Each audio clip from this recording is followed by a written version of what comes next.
ChatGPT Plus is free for college students through May. Here's the thing. You've got a lot to do between now and then. Studying for finals, writing papers, trying to keep your life on track. And ChatGPT can help with all of it. It can quiz you for your econ exam, make a study guide from your French notes, plan out your meals and study breaks. It can get really specific on how you like to learn. It can even help you come up with ways to stop procrastinating. So from now until summer break, take advantage of all the ways ChatGPT can make your life easier. Restrictions apply. Hey, it's Bill Simmons from the Bill Simmons Podcast. The NBA playoffs are here, and Michelob Ultra is getting you closer to the game than ever with courtside seats and more. Enter now at MichelobUltra.com/courtside. Michelob Ultra Superior Access Courtside 2024 to 2025 sweepstakes. No purchase necessary. Open to U.S. residents 21 or older. Ends on July 1st, 2025. Multiple entry periods. Visit MichelobUltra.com/superior access/courtside for free entry deadlines and official rules. Message and data rates may apply. Void where prohibited. agenciadepodcast.com.br.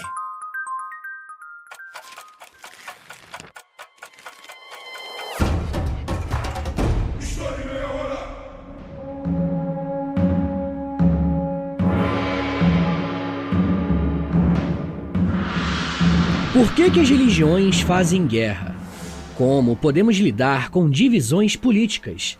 Essas são apenas algumas perguntas que podemos nos fazer quando estudamos com mais atenção o que foi a Guerra dos 30 Anos, um dos conflitos mais mortais da Europa e que foi marcado por disputas religiosas, políticas e territoriais. O meu objetivo com esse episódio é te dar um bom panorama dessa guerra e como que ela nos ajuda a compreender a formação da Europa moderna.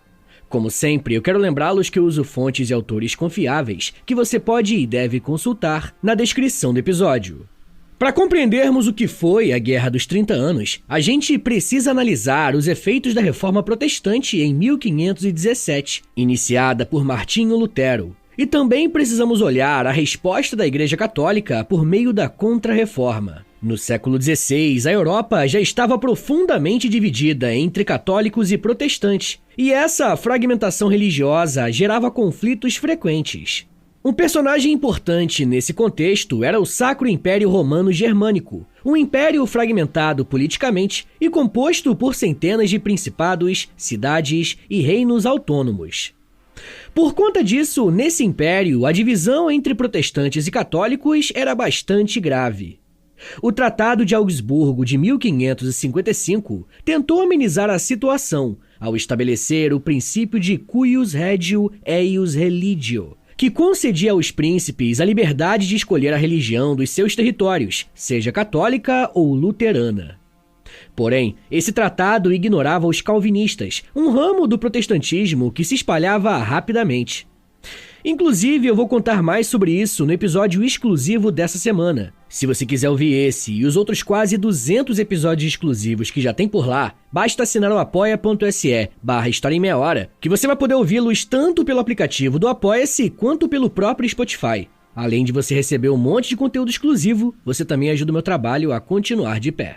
Mas voltando, gente. Ao longo dos anos, os príncipes protestantes se sentiam cada vez mais ameaçados pelas tentativas dos imperadores da dinastia dos Habsburgo, que governavam o Sacro Império, de fortalecer o catolicismo. A criação da União Protestante em 1608 e da Liga Católica em 1609 aumentou a polarização religiosa e preparou o terreno para um provável conflito. Embora as motivações religiosas fossem fundamentais, a Guerra dos 30 Anos não pode ser explicada apenas como um conflito entre católicos e protestantes. Havia também um forte componente político, especialmente dentro do Sacro Império Romano Germânico, onde os imperadores da dinastia dos Habsburgo tentavam centralizar o seu poder. Desde o século XVI, os imperadores Habsburgo governavam o império de maneira relativamente descentralizada, permitindo que os príncipes locais tivessem grande autonomia. No início do século XVII, o imperador Ferdinando II buscava restaurar a autoridade imperial e promover a unificação religiosa sob o catolicismo. Essas tentativas geraram resistência entre os príncipes protestantes, que viam qualquer fortalecimento do poder imperial como uma ameaça à sua independência.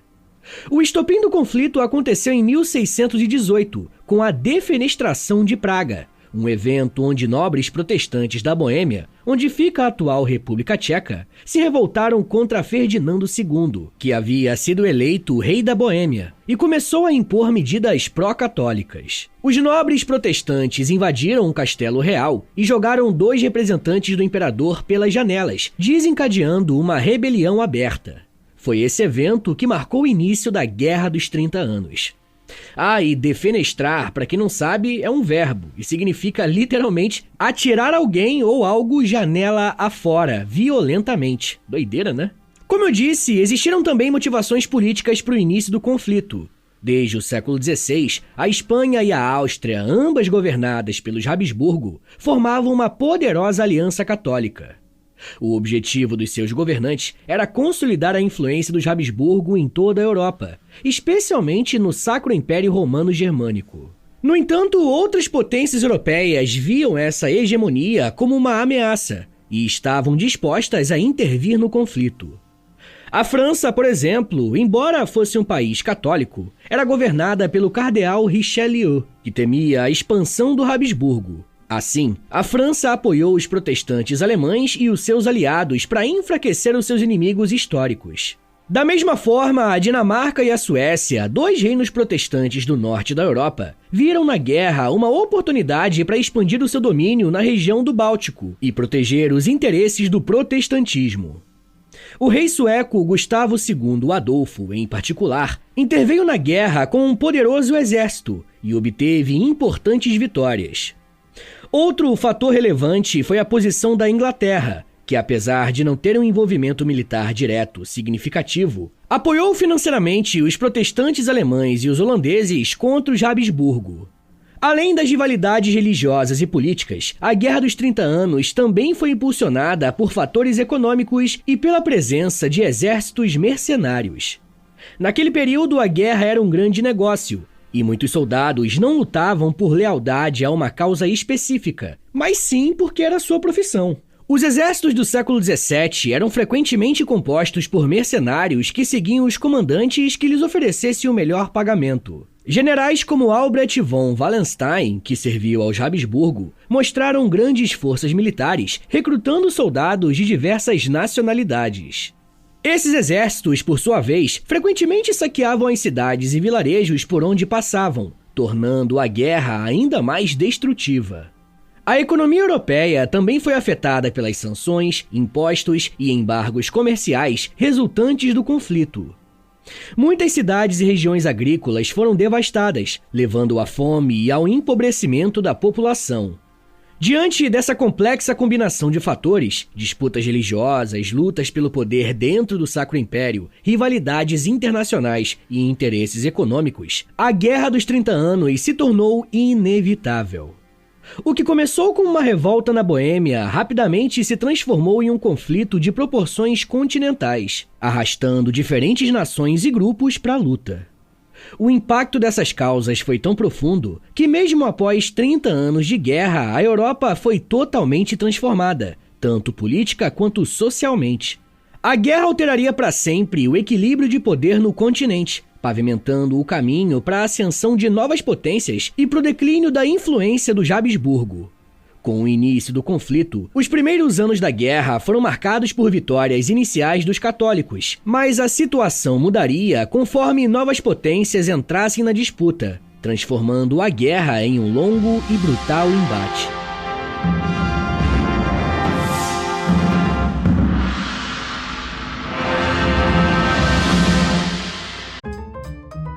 Whatever the occasion, effortless elegance is right this way. Because Hilton brings you new ways to stay courtesy of the Nomad London. And it doesn't stop at award-winning dining in a space draped in velvet and illuminated by vintage chandeliers. No, this day goes beyond with unparalleled personalized service and attentive hospitality. Oh, and did we mention the Nomad London can be booked using your Hilton Honors points at Hilton.com? Hilton, for the stay. Llegaron los nuevos McCrispy Strips, listos para aventurarse en la mezcla de mayo ketchup, la barbecue que quedó en el fondo de la cajita, Hot Fudge Sundae y en la nueva Creamy Chili McCrispy Strip Dip. Los nuevos McCrispy Strips, ahora en McDonald's. Para pa pa pa.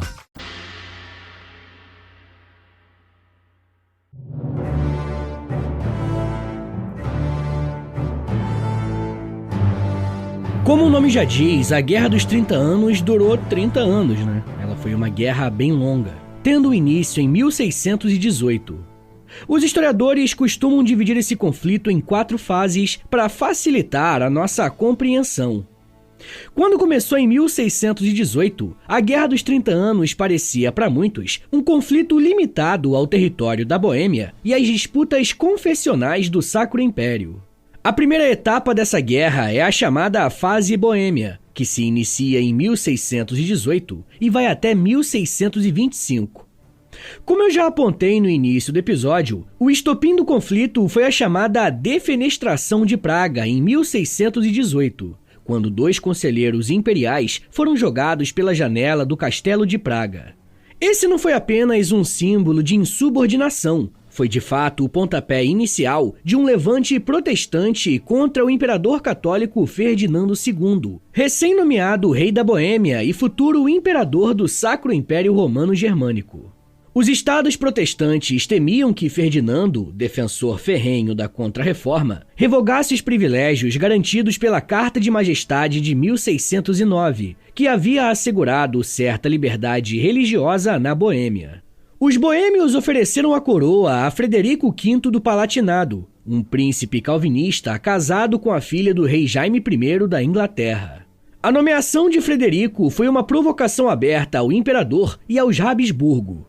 Esse gesto rapidamente levou à polarização de facções religiosas e políticas em toda a Europa Central.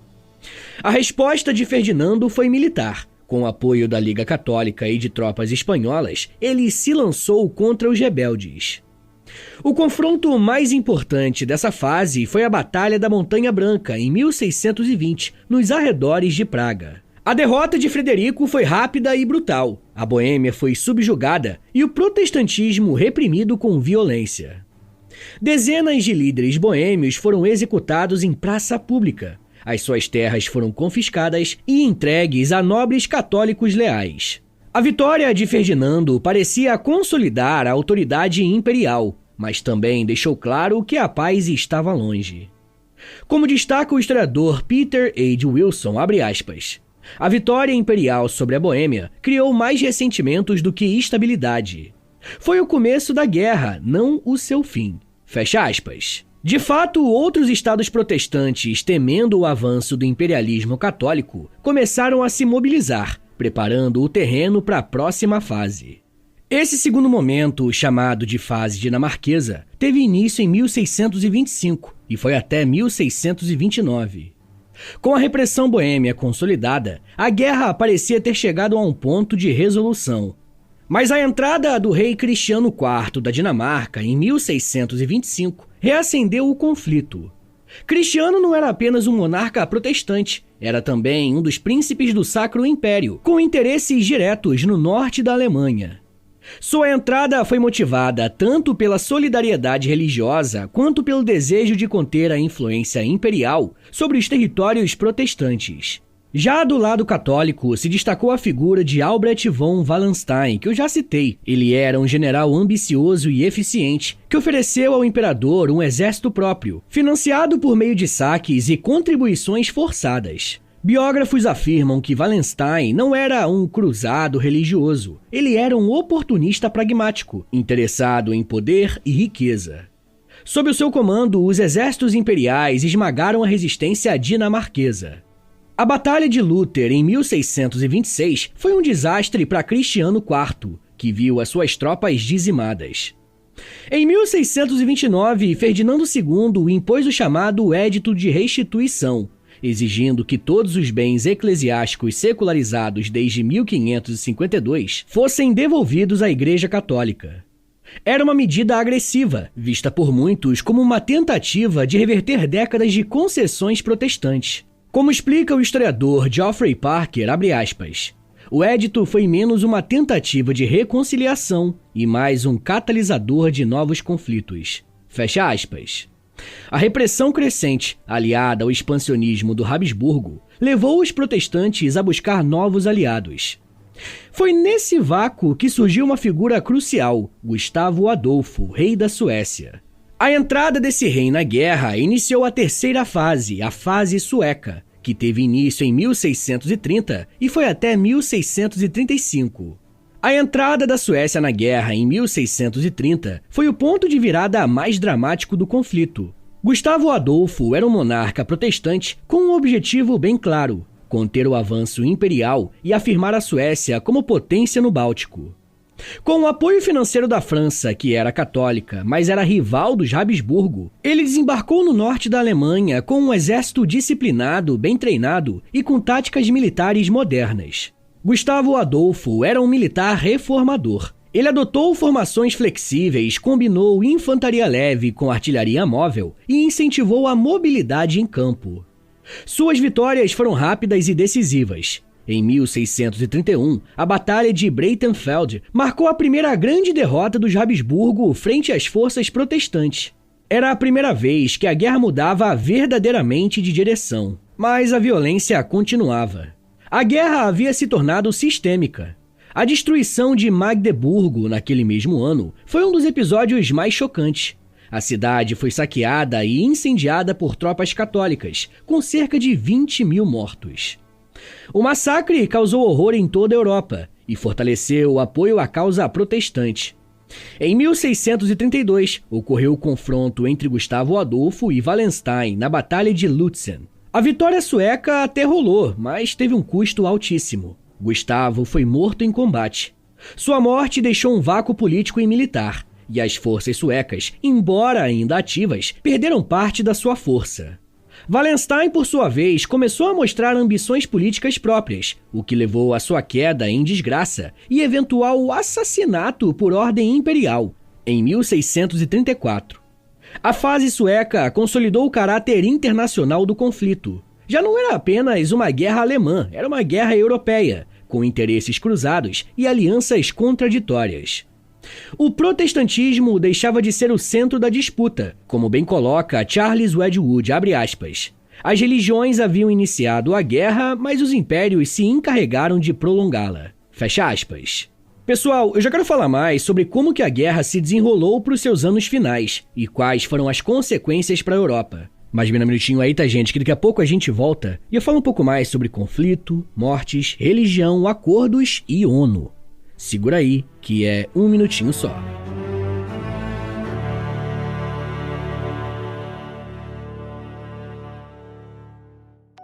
Fala pessoal, tô passando aqui rapidinho para avisar vocês que se você se torna um apoiador do podcast, você recebe acesso a mais de 140 episódios exclusivos que você pode ouvir no aplicativo do Apoia-se. E toda semana eu publico um novo episódio exclusivo lá para vocês. E dependendo do nível do apoio que você assinar, você também recebe acesso ao Clube do Livro do História em Meia Hora e ao Close Friends lá no Instagram, onde eu publico diariamente curiosidades históricas. Então é isso, assine o apoia.se/História em Meia Hora para você receber um monte de conteúdo exclusivo e ajudar o meu trabalho a continuar de pé.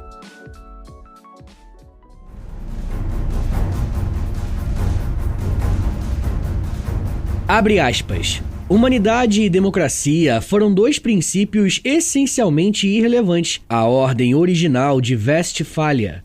E como crítica comentou que o sistema de Westfália tinha os seus limites. Primeiramente, o princípio da soberania, do qual o sistema dependia, também produzia as bases para a rivalidade e não uma comunidade de estados, exclusão, não integração. Fecha aspas. As palavras que você acabou de ouvir foram ditas pelo secretário-geral da OTAN, o Javier Solana, em 1998. Nessa citação, Javier fala sobre a Paz de Westfália, tratado de paz que colocou fim à Guerra dos 30 Anos. Eu trouxe essa citação para mostrar como que a Guerra dos 30 Anos foi influente e moldou o conhecimento que temos a respeito de diplomacia, direito e política internacional. Mas antes de entendermos como foi a paz, a gente precisa analisar como que a guerra chegou ao fim. A última e mais longa fase do conflito começou com a entrada direta da França em 1635. Por isso, a última fase leva o nome de Fase Francesa e se estende até 1648. Só que tem um ponto bem interessante aqui. A França era um reino católico e estava se unindo oficialmente à Suécia protestante para enfrentar um outro império católico, o dos Habsburgo. E a razão é simples, política pura. O cardeal Richelieu, o primeiro-ministro do Luís XIII, via nos Habsburgo, que governavam tanto o Império quanto a Espanha, a maior ameaça à hegemonia francesa. A entrada da França escancara para nós o fato de que a Guerra dos 30 Anos não pode ser analisada apenas do ponto de vista religioso, contemplando diversos interesses políticos e econômicos. A guerra se expandiu para todas as frentes. A França enfrentou a Espanha nos Países Baixos, a Suécia atacava o norte da Alemanha e os campos germânicos se tornaram zonas de ocupação, saque e destruição. A Batalha de Rocroi, em 1643, entre franceses e espanhóis, marcou a derrocada da temida infantaria espanhola e sinalizou o declínio do poder militar dos Habsburgo. Ao mesmo tempo, a população civil sofreu o impacto de quase 3 décadas de guerra contínua. Mercenários sem disciplina saqueavam vilarejos, epidemias dizimavam cidades e o campo alemão se tornou um deserto econômico. A guerra nesse ponto não parecia mais ter um objetivo claro, como apontou o historiador Mark Greengrass, abre aspas. A guerra já não buscava mais vitória, mas apenas sobrevivência. Fecha aspas. Politicamente, a guerra provocou um redesenho completo das alianças. Príncipes alemães passaram a priorizar a autonomia regional em vez da lealdade religiosa. A identidade religiosa, que outrora havia sido a linha divisória fundamental, foi suplantada pela razão de Estado. Em 1648, quando a guerra finalmente chegou ao fim com os Tratados de Westfália, o mapa da Europa já não era mais o mesmo. A guerra começou com uma janela quebrada em Praga e terminava com todo o continente quebrado, física, política e espiritualmente. Quando em 1648 a Guerra dos 30 Anos finalmente chegou ao fim, a Europa já não era mais a mesma. 3 décadas de conflito haviam devastado populações, paralisado economias e transformado o imaginário coletivo. O fim da guerra não se deu por vitória militar decisiva ou até por imposição unilateral. O fim veio pela exaustão de todos os lados. Nenhum dos governos conseguia mais sustentar os seus exércitos, e a destruição já comprometia a própria base do poder de muitos dos envolvidos. Foi nesse contexto que surgiram os Tratados de Westfália, uma série de acordos assinados nas cidades de Münster e Osnabrück. Esses acordos não apenas encerraram o conflito, mas também inauguraram um novo modelo de diplomacia internacional. Ao todo, foram mais de 194 delegações envolvidas, entre príncipes alemães, representantes do Sacro Império, embaixadores suecos, franceses, espanhóis, papais, holandeses e diversos mediadores. Nunca antes na história um acordo de paz havia reunido tantos líderes diferentes. O processo durou anos e os tratados foram redigidos em latim, francês e alemão. Foram negociados não apenas os termos de cessar-fogo, mas a reorganização política e religiosa da Europa. Como aponta o historiador Derek Croxton, abre aspas, Westfália foi menos um tratado de paz e mais um código constitucional para uma nova ordem europeia. Fecha aspas. Do ponto de vista religioso, os tratados reafirmaram a paz de Augsburgo de 1555, mas com modificações bem importantes. Pela primeira vez, o calvinismo foi reconhecido como religião oficial legítima, ao lado do luteranismo e do catolicismo. E isso foi um marco, porque anteriormente apenas o luteranismo e o catolicismo eram tolerados. Os súditos que viviam em territórios com religião distinta da sua poderiam emigrar, um reconhecimento inédito do direito individual de crença em um sistema ainda profundamente autoritário.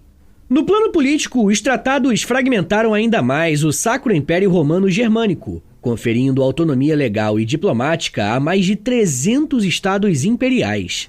Os príncipes passaram a ter o direito de conduzir as suas próprias relações exteriores, inclusive com inimigos do imperador, desde que não violassem a paz imperial. Isso, na prática, transformou o império numa entidade simbólica e não funcional. O imperador permaneceu como figura central, mas o seu poder foi severamente limitado. Ele era bem mais simbólico. Os grandes vencedores foram a França e a Suécia. A França anexou territórios estratégicos como a Alsácia e consolidou a sua posição como potência continental. A Suécia ganhou terras no norte da Alemanha e passou a ter direito a voto no Colégio Imperial, tornando-se uma das guardiões do novo equilíbrio. Já a Espanha, embora ainda poderosa, iniciou um processo de declínio irreversível, formalizando o fim da Guerra dos 80 anos, com a independência das Províncias Unidas à Holanda, um dos pontos paralelos de Westfália. O Papa Inocêncio X condenou os tratados, considerando-os um ataque à autoridade da Igreja. Em sua bula Zelo Domus Dei, afirmou que os acordos violavam direitos eclesiásticos e favoreciam as heresias. Porém, a sua posição teve pouco impacto prático. O tempo da supremacia papal sobre as decisões políticas europeias já havia passado. A nova ordem era baseada na razão de Estado e na soberania territorial. De fato, o legado mais profundo de Westfália talvez não esteja nos mapas ou nas cláusulas, mas no que passou a ser entendido como sistema internacional moderno. Pela primeira vez, a paz foi concebida não como restauração de uma ordem divina, mas como equilíbrio pragmático entre potências autônomas. Como afirmou o jurista Hugo Grotius, abre aspas, o direito das nações deveria se basear na razão e na reciprocidade, e não apenas em mandatos celestiais. Fecha aspas. Westfália, nesse sentido, materializou essa ideia. A partir de 1648, surge o que muitos teóricos chamam de modelo westfaliano de soberania. Cada estado tem o direito de organizar a sua política e religião sem interferência externa. Não por acaso é a partir desse momento que a diplomacia passa a ser formalizada, com embaixadas permanentes, correspondências cifradas, manuais de protocolo e outras coisas. O Estado-nação moderno não nasceu em Westfália, mas foi ali que ele se consolidou como conceito político funcional. Além disso, os tratados de 1648 encerraram não apenas a Guerra dos 30 Anos, mas um ciclo de guerras religiosas iniciado com a Reforma. O que se segue é um período de relativo equilíbrio, conhecido como Sistema do Concerto Europeu, em que as potências buscam manter a estabilidade por meio de alianças mutáveis, tratados multilaterais e contenção do expansionismo absoluto. Mesmo assim, é importante notar que a paz de Westfália não significou o fim da guerra na Europa. Como sabemos, o continente ainda continuaria sendo o palco de muitos conflitos, muitos deles motivados por razões semelhantes às de antes: ambição territorial, rivalidades dinásticas e controle comercial. Mas algo havia mudado. As guerras passaram a ser vistas como ferramentas políticas e não mais como batalhas entre visões sagradas do mundo. Historiadores modernos debatem até que ponto a ordem westfaliana é um mito retroativo, criado por pensadores iluministas e realistas para explicar a emergência do Estado moderno. O professor Benno Teske, por exemplo, argumenta que a narrativa sobre Westfália como marco zero do sistema internacional ignora a continuidade das estruturas feudais e o papel das dinastias. Mesmo assim, o simbolismo de 1648 permanece. É o ano em que a Europa aprendeu que a paz duradoura não vem da conversão ou da imposição, mas sim da negociação. Mesmo com todo esse avanço diplomático, os tratados não apagaram os horrores da guerra. As populações voltaram lentamente à vida agrícola, reconstruindo vilas, reabrindo igrejas e reinventando a vida cotidiana. Mas o medo, o luto e a desconfiança não desapareceram. A paz era necessária, mas não trazia alívio pleno. Era antes um recomeço cauteloso, como escreveu o poeta alemão Andreas Gryphius, testemunha do pós-guerra, abre aspas. Tudo já foi ruína, a beleza caiu. Resta-nos a memória e com ela o espanto. Fecha aspas.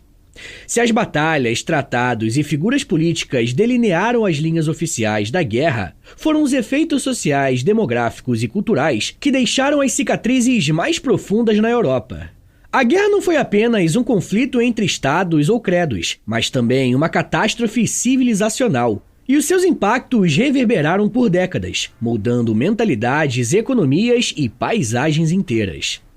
Entre os elementos mais imediatos está o impacto demográfico. Estimativas apontam que entre 20% a 30% da população do Sacro Império morreu ao longo do conflito. É muita gente. Em algumas regiões, como a Saxônia, a perda foi ainda maior. Esses números não estão inflados por narrativas nacionalistas ou sensacionalistas. São resultado de registros paroquiais, impostos não pagos e terras abandonadas. Como observa o historiador Geoffrey Parker, abre aspas, a guerra não matou apenas com espadas e mosquetes, mas com fome, pragas, desalojamento e colapso institucional. Fecha aspas. As causas dessa mortalidade não se limitam às batalhas em si. O que dizimou a população foi a natureza prolongada da guerra e o modo como ela desestruturou toda a vida cotidiana. Tropas saqueavam vilas, exigiam alimentos, estupravam, incendiavam celeiros e muito mais. O modelo de financiamento da guerra, baseado no Exército Vive do país, defendido por generais como Wallenstein, implicava a pilhagem como método sistemático de sustento. A população civil se tornou, assim, refém dos dois lados do conflito. E não foi apenas a morte. Houve deslocamento em massa. Milhões de pessoas fugiram de suas terras, buscaram refúgio em cidades fortificadas ou foram capturadas como escravas de guerra.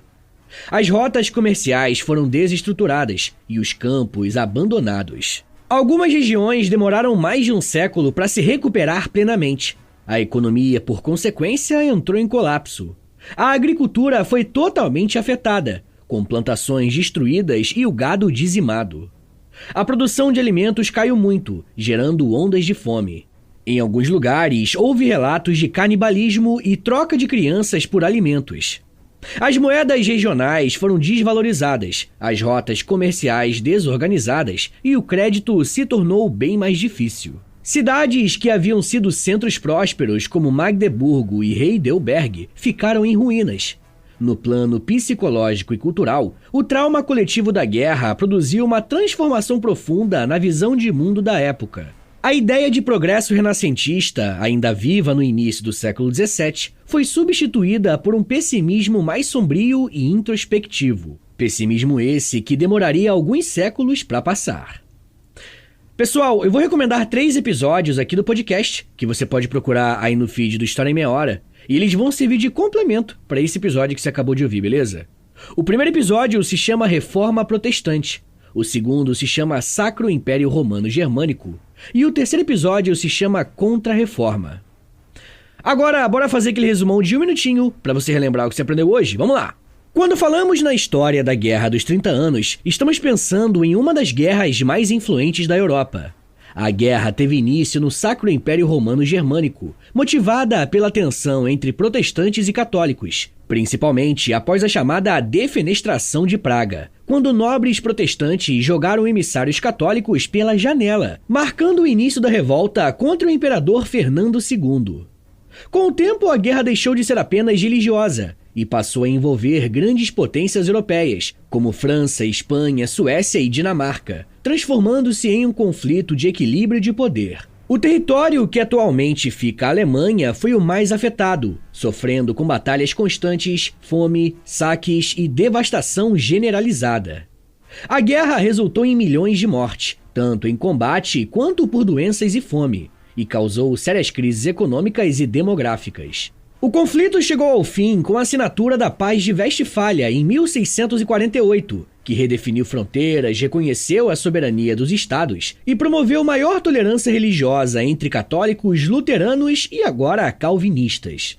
A Paz de Westfália é considerada um marco nas relações internacionais, dando origem ao conceito moderno de Estado-nação, e influenciando profundamente a política europeia nos séculos seguintes, mostrando que conflitos aparentemente irracionais podem sim ser resolvidos com diplomacia. O que não tem dado certo em guerras modernas, como por exemplo Israel e Palestina, onde o fator racial pode acabar desbalanceando as relações.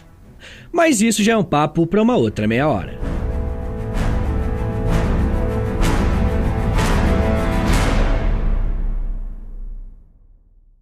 Senhores, senhores, muito obrigado por terem ouvido até aqui. Meu nome é Vitor Soares, eu sou professor de História e você acabou de ouvir o História em Meia Hora. Se você quiser ajudar o meu trabalho a continuar rolando e receber conteúdos exclusivos como recompensa, considere assinar a nossa campanha de financiamento coletivo, nosso Apoia-se. É apoia.se/História em Meia Hora, o link tá na descrição também. Com R$10 por mês você recebe episódios exclusivos, já tem quase 200 episódios lá no aplicativo do Apoia-se e toda semana você recebe mais um. Com R$20, além das recompensas anteriores, você também recebe acesso ao nosso Clube do Livro. E com R$30, além das recompensas que eu já falei, você recebe acesso ao meu Close Friends no Instagram, onde eu publico curiosidades históricas todos os dias. Se você tiver alguma dúvida em relação ao apoio, é só falar comigo através do meu e-mail, que também é o meu Pix. Então se quiser dar uma força, anota aí. É historiaemmeiahora@gmail.com. Eu comecei um canal no YouTube recentemente, o nome é História com Prof. Vitor Soares. Eu tô postando vídeos de história lá. E toda sexta-feira tem um quadro que eu acho que você vai gostar, que é o História em 10 Minutos,